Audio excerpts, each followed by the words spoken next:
Imagine a pill that adds 20 healthy years to your life. Now imagine it costs $10,000 a month.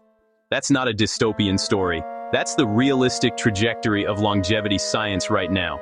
And almost nobody in the health space is talking about it. Today, we go to the uncomfortable side of the science we covered last time.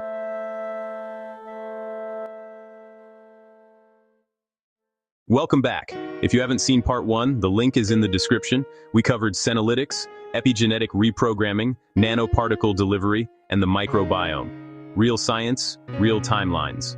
But in that video, I ended with a question I didn't fully answer. Who actually gets access to this? That question turns out to be one of the most important and most contested in all of bioethics right now. Let's get into it.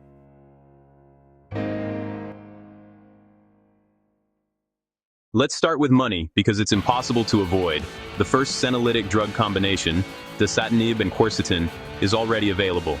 Dasatinib is an FDA-approved cancer drug. Off-label longevity researchers and biohackers are already using it.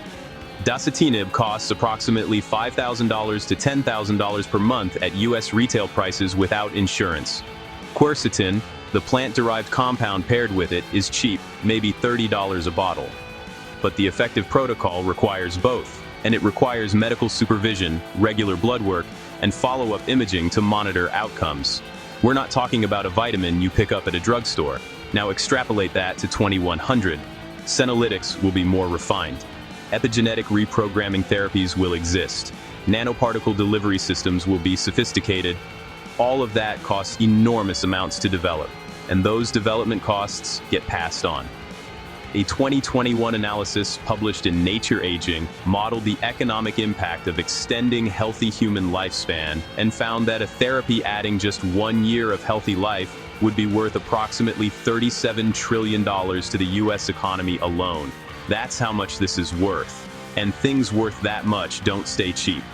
The question isn't whether longevity therapies will be expensive.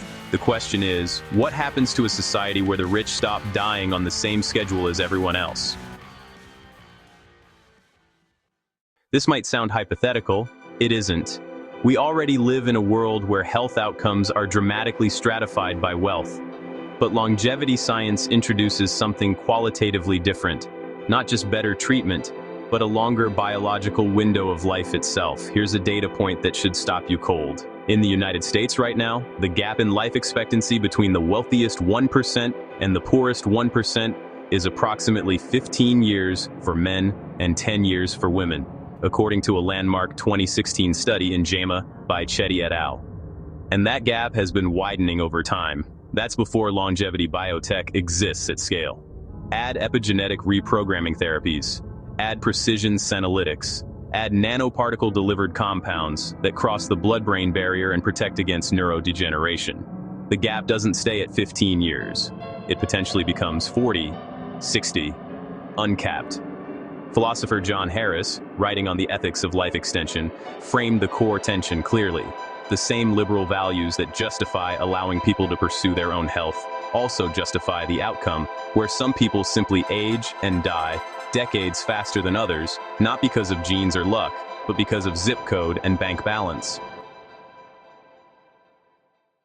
Now let's go one level deeper, because the concern isn't only lifespan, it's capability. If a nanoparticle supplement in 2100 can protect your prefrontal cortex from age-related decline, keeping your executive function, memory, and processing speed sharp at 90, that isn't just a health advantage. That's a cognitive and economic advantage. The person who can work at full cognitive capacity until 95 versus the person whose cognition declines at 65 without access to neuroprotective supplements, those two people are not competing on a level playing field. In any field, law, medicine, finance, politics. Bioethicists call this the enhancement problem, the point at which a medical intervention stops correcting a deficit and starts conferring an advantage. And it gets more complicated when you consider compounding.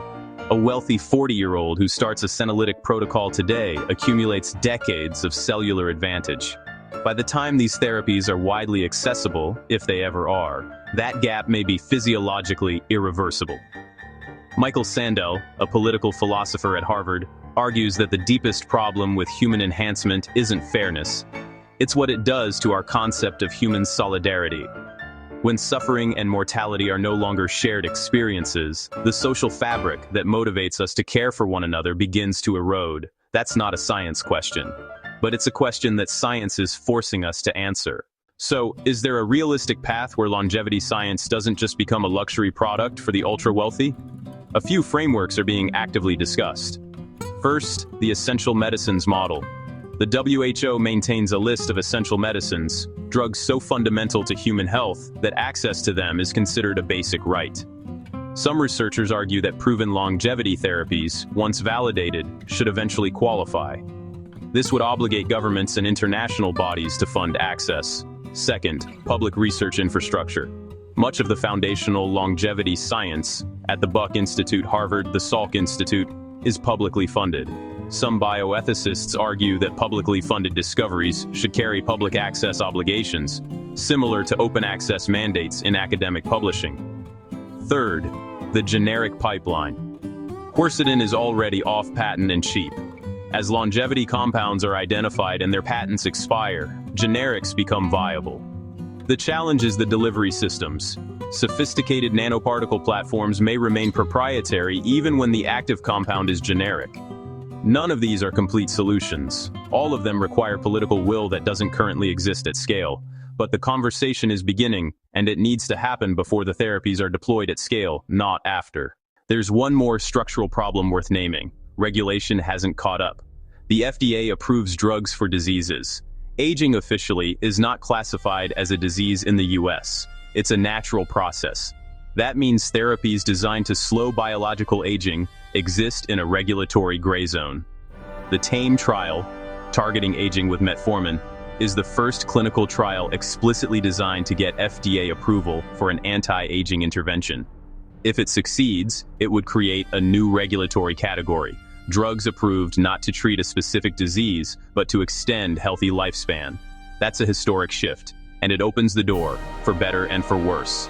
Better, legitimate clinical validation, insurance coverage pathways, public health frameworks. Worse, once aging is a treatable condition, the commercial incentives become enormous. And historically, enormous commercial incentives in medicine have not prioritized equitable access. The science of longevity is genuinely exciting. I believe that's why this channel exists.